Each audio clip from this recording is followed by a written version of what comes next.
Hi friends, అందరికీ నమస్కారం.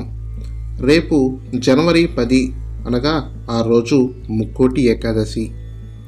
ఆ రోజు మనం తప్పనిసరిగా చేయవలసిన పనులేంటో ఈ వీడియోలో తెలుసుకుందాం. అదేవిధంగా ఆ రోజు చేయకూడని పనులు చాలానే ఉన్నాయి. అవేంటో కూడా ఈ వీడియోలో తెలుసుకుందాం. ఆడవారు మరి ముఖ్యంగా గుర్తుపెట్టుకుని ఈ రంగు చీర కట్టుకుంటే ఆ లక్ష్మీదేవి అనుగ్రహం మీ మీదే ఉంటుంది. ముక్కోటి ఏకాదశి రోజున 33 కోట్ల దేవతలు భూమి మీదకి వస్తారు. అయితే ఇంతటి పవిత్రమైన రోజున ఆడవారు బాగా గుర్తుపెట్టుకుని ఈ రంగు చీర కట్టుకుంటే చాలు. 33 కోట్ల దేవతల అనుగ్రహంతో పాటు భర్తకు 100 ఏళ్ల ఆయుష్ కూడా వస్తుంది. వద్దన్న ధనం వస్తూనే ఉంటుంది. సకల శుభాలు కలుగుతాయి. వైకుంఠ ప్రాప్తి కూడా కలుగుతుంది. అష్టైశ్వర్యాలు కలుగుతాయి. కాబట్టి ఆడవారు ముక్కోటి ఏకాదశి రోజున ఈ రంగు దుస్తులను తప్పనిసరిగా ధరించాలి. మీకు ఖచ్చితంగా విష్ణుమూర్తి అనుగ్రహం కలుగుతుంది. మీకు ఉండే కష్టాలు, దరిద్రాలు సర్వం పోతాయి. దీర్ఘ సుమంగళి యోగం కలుగుతుంది. భర్తకు చాలా మంచి జరుగుతుంది. భర్త ఆయుష్ బాగా పెరుగుతుంది. భర్త సంపాదన కూడా పెరుగుతుంది. మరి ఇంతకీ ఈ ముక్కోటి ఏకాదశి రోజున ఏ రంగు చీరను ధరించాలి అనే విషయాన్ని ఇప్పుడు మనం ఈ వీడియోలో పూర్తిగా క్షుణ్ణంగా తెలుసుకుందాం. వీడియోలోకి వెళ్ళే ముందు అందరూ ముందుగా జై శ్రీరామ్ అని కామెంట్ చేసి ఈ వీడియోకి ఒక లైక్ చేయండి. ముక్కోటి ఏకాదశి రోజున ఆడవారు చింతపండును తినకూడదు. ఆ రోజున ఉపవాసం ఉండాలి. ఉపవాసం ఉండలేని వారు మాత్రం ఈ రోజున చింతపండు వేసి వండే కూరలు అస్సలు తినకూడదు. ఈరోజు వంటల్లో చింతపండు వాడనే కూడదు.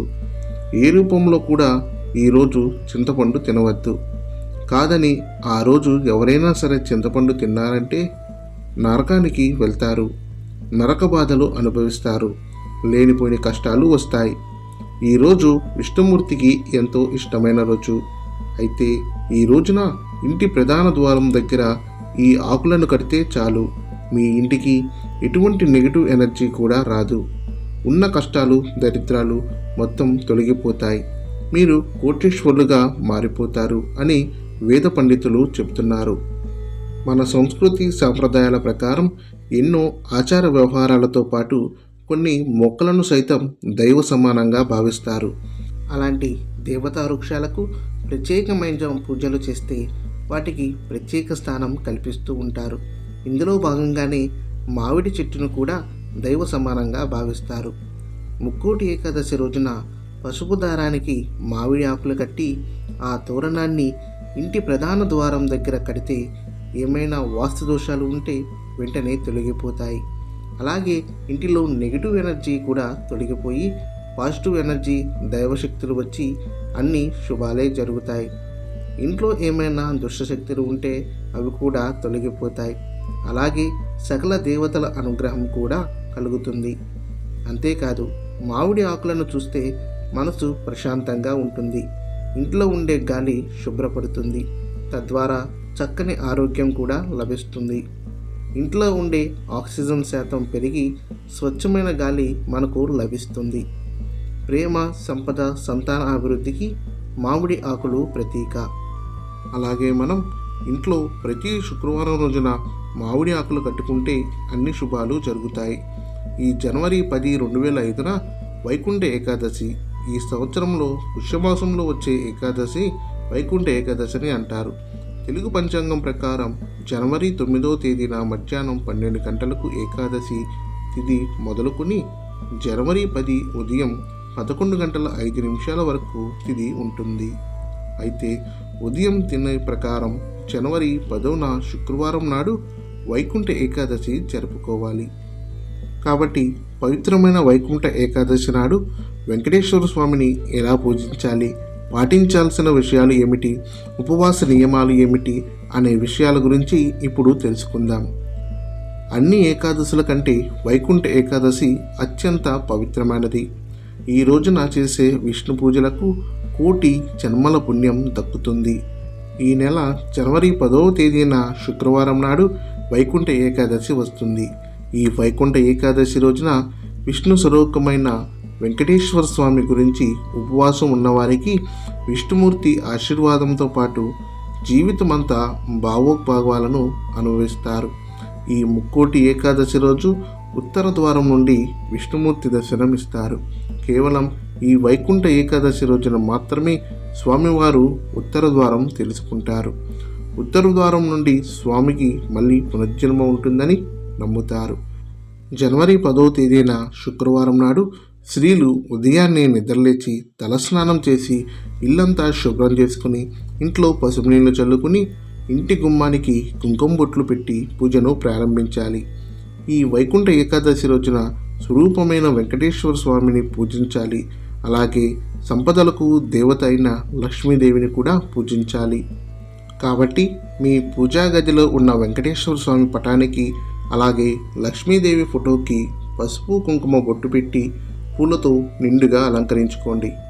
ఈ రోజున పూజ చేసేవారు గులాబీ పూలతో స్వామివారిని పూజిస్తే చాలా పుణ్యం లభిస్తుంది. అలాగే ఆడవారు పసుపు మరియు ఆకుపచ్చ చీరలు ధరించి స్వామివారికి పూజ చేస్తే సకల సంపదలు కలుగుతాయి. మీ దగ్గర ఉన్న నగలతో వెంకటేశ్వర స్వామిని విశేషంగా అలంకరించుకుని స్వామివారిని పూజించండి. తులసీ దళాలంటే స్వామివారికి చాలా ప్రతీకమైనది. కాబట్టి వైకుంఠ ఏకాదశి రోజున ఒక తులసీమాలను తయారు చేసి స్వామివారి పటానికి వేయండి. ఈ ఏకాదశి రోజున ఎవరైతే తులసిమాలను స్వామివారికి సమర్పిస్తారో వారికి విష్ణుమూర్తి అనుగ్రహం సంపూర్ణంగా దొరుకుతుంది. ఈ రోజున పూజ చేసేవారు ఆవు నెయ్యితో దీపారాధన చేయాలి. విశేషంగా ఈరోజు పూజ చేసేటప్పుడు 2 దీపాలను ఖచ్చితంగా వెలిగించి ఉంచాలి. అవి మట్టి ప్రమిదలలో కానీ పిండి ప్రమిదలలో కానీ దీపారాధన చేస్తే మీరు చేసే పూజలకు రెట్టింపు ఫలితం మంచిగా దక్కుతుంది. ఈ పూజలో నైవేద్యంగా బెల్లం పానకాన్ని నివేదించండి. వెంకటేశ్వర స్వామి వారికి పూజ చేసేటప్పుడు ఓం గోవిందాయ నమః అనే మంత్రాన్ని 21 సార్లు జపించండి. చివరిగా స్వామివారికి హారతిచ్చి 3 ప్రదక్షిణలు చేసి వెంకటేశ్వర స్వామికి నమస్కారం చేసుకుని పూజను ముగించాలి. ఇలా ఇంట్లో దీపారాధన చేసుకుని వెంకటేశ్వర స్వామి ఆలయానికి వెళ్ళండి. ఈ వైకుంఠ ఏకాదశి రోజున శ్రీమన్నారాయణ దర్శనం చేసుకుని వైకుంఠ ద్వారం నుంచి బయటకు వస్తే 7 జన్మల పాపాలన్నీ తొలగిపోయి అపారమైన ఆశీర్వాదం లభిస్తుంది. ఉత్తర ద్వారం నుండి స్వామివారిని దర్శించేటప్పుడు మీ మనసులో ఏదైనా కోరుకుంటే మీ కోరికలన్నీ స్వామివారి పాదాల చెంతకు చేరుతాయి.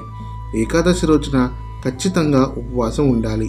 ఈ పవిత్రమైన రోజున ఉపవాసం ఉంటే 100 సంవత్సరాల పాటు తపస్సు చేసినంత పుణ్యం లభిస్తుంది. వైకుంఠ ఏకాదశి రోజున సాయంత్రం సమయంలో ఇంటి గుమ్మం ముందు తప్పకుండా 2 దీపాలు వెలిగించాలి. అలా దీపాలు వెలిగించడం ద్వారా శ్రీ మహాలక్ష్మీదేవి మీ ఇంట్లో అడుగు పెడుతుంది. ఏకాదశి రోజున పొరపాటును కూడా బియ్యం మరియు గోధుమలు తినకూడదు. అలాగే కూరగాయల విషయంలో కూడా తగిన జాగ్రత్తలు తీసుకోవాలి. ఈ రోజున టమాటాలు అలాగే ఉల్లిపాయలు వెల్లుల్లి తినకూడదు. పెరుగు మాంసాహారానికి దూరంగా ఉండాలి. ఈ ముక్కోటి ఏకాదశి రోజున మోర అనే రాక్షసుడు బియ్యంలో దాక్కుంటారట. కాబట్టి ఏకాదశి రోజున అన్నం తినకుండా ఉండాలని పండితులు చెబుతున్నారు. వైకుంఠ ఏకాదశి రోజున అన్నం తిన్నవారికి అనారోగ్యం వస్తుందని నమ్ముతారు. ఏకాదశి రోజున పొర్రపాటును కూడా నలుపు రంగు వస్త్రాలు వేసుకోకూడదు. అలాగే ఈ ముక్కోటి ఏకాదశి నాడు తలకి నూనె పెట్టకూడదు. ఆ రోజు తలకి నూనె రాస్తే ఆయుష్ తగ్గిపోతుందని ఓ నమ్మకం. వైకుంఠ ఏకాదశి రోజు స్వామివారి ఉత్తర ద్వారా ముఖదర్శనం ఇచ్చినప్పుడు 33 కోట్ల మంది దేవతలు వస్తారని నమ్మకం. కాబట్టి ఆ ముక్కోటి ఏకాదశి రోజున ప్రతి ఒక్కరూ విష్ణుమూర్తి ఆలయానికి వెళ్ళి వైకుంఠ ద్వార దర్శనం చేసుకోండి. ముక్కోటి దేవతల ఆశీర్వాదం లభిస్తుంది. ఈ ముక్కోటి ఏకాదశి నాడు తప్పకుండా తులసి తోరణాన్ని సేవించి గోమాతతో ముక్కోటి దేవతలు కొలువై ఉంటారు. కాబట్టి ఆ ముక్కోటి ఏకాదశి రోజున గోవుకు ఆహారం తినిపిస్తే మాత్రం కోటి దేవతలకు భోజనం తినిపించినంత పుణ్యం లభిస్తుంది. ముక్కోటి దేవతల ఆశీర్వాదంతో జీవితంలో ఎలాంటి కష్టాలు రాకుండా ఉంటాయి. వైకుంఠ ఏకాదశి రోజున ఉదయాన్నే నిద్ర లేవాలి. పొరపాటును కూడా ఆలస్యంగా నిద్ర లేవకండి. ఈ రోజున ఎవరైతే ఆలస్యంగా బద్ధకంగా నిద్రలేస్తారో అలాంటి ఇళ్లలో దరిద్ర దేవత నిష్ట వేసుకుని ఉంటుంది. మధ్యాహ్నం సమయంలో అస్సలు నిద్రపోకూడదు. ఈరోజు ఉపవాసం చేసేవారు మంచం పైన కూర్చోకూడదు. అలాగే ఈ రోజున పొరపాటును కూడా తులసి ఆకులను కోయకూడదు. స్వామివారికి తులసి ఆకులు అంటే చాలా ఇష్టం. కాబట్టి ఆ ముందు రోజు తులసి ఆకులను మీ ఇంట్లో ఉన్న పూజ చేయని వేరే వారు ఎవరితోనైనా సరే లేదా మగవారితో అయినా సరే కోపిచ్చి ఉంచండి. ఆ వైకుంఠ ఏకాదశి రోజున ఎవరితోనూ అబద్ధాలు చెప్పకూడదు. వైకుంఠ ఏకాదశి రోజున తులసి మొక్క దగ్గర ఒక నెయ్యి దీపం వెలిగించి తులసి దగ్గర నమస్కారం చేస్తే విపరీతమైన సంపద మీ ఇంటికి లభిస్తుంది.